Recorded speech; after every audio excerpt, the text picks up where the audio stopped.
কথায় আছে ভরা পেটে ফল আর খালি পেটে জল।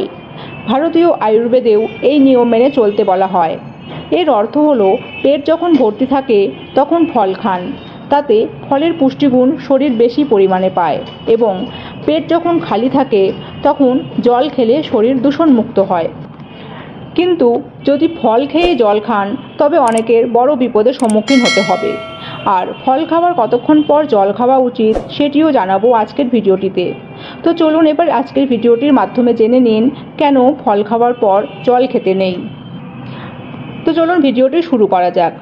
আমরা জানি যে ফলের মধ্যে নানান পুষ্টিগুণ থাকে, আর ফল খাওয়ার সঙ্গে সঙ্গে জল খেলে সেই পুষ্টিগুণের অধিকাংশই শরীর গ্রহণ করতে পারে না, আর এতে ফল খেয়ে কোনো লাভই হয় না।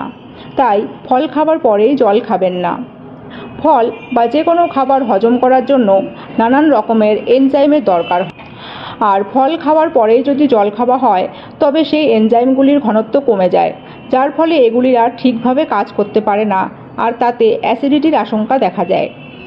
ফলে প্রচুর পরিমাণে ফ্রুক্টোজ এবং ইস্ট থাকে।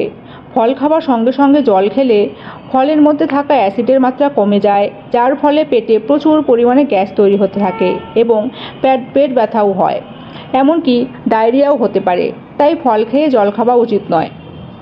প্রত্যেকেরই শরীরের নিজস্ব পিএইচ মাত্রা থাকে, আর বিশেষ কিছু কিছু ফল খেয়ে জল খাবার পর শরীরে পিএইচ মাত্রার বদল আসতে পারে। যেমন তরমুজ, খরবুজ, শসা, কমলালেবু এবং স্ট্রবেরির মতন রসালো ফলগুলি খেয়ে জল খেলে গোটা শরীরে এর প্রভাব পড়ে। অনেক সময় বিভিন্ন অঙ্গের কার্যক্ষমতাও কমে যেতে পারে এর জন্য। তাই ফল খেয়ে জল খাওয়া উচিত নয়। আর যদি একান্তই জলে পিপাসা পায় তবে কমপক্ষে ফল খাবার 30 মিনিট পর্যন্ত অপেক্ষা করে তারপর জল খান। আর ভিডিওটি এই পর্যন্তই। ভালো লাগলে লাইক করবেন এবং আমার চ্যানেলটিকে সাবস্ক্রাইব করবেন। সকলে ভালো এবং সুস্থ থাকবেন। ধন্যবাদ।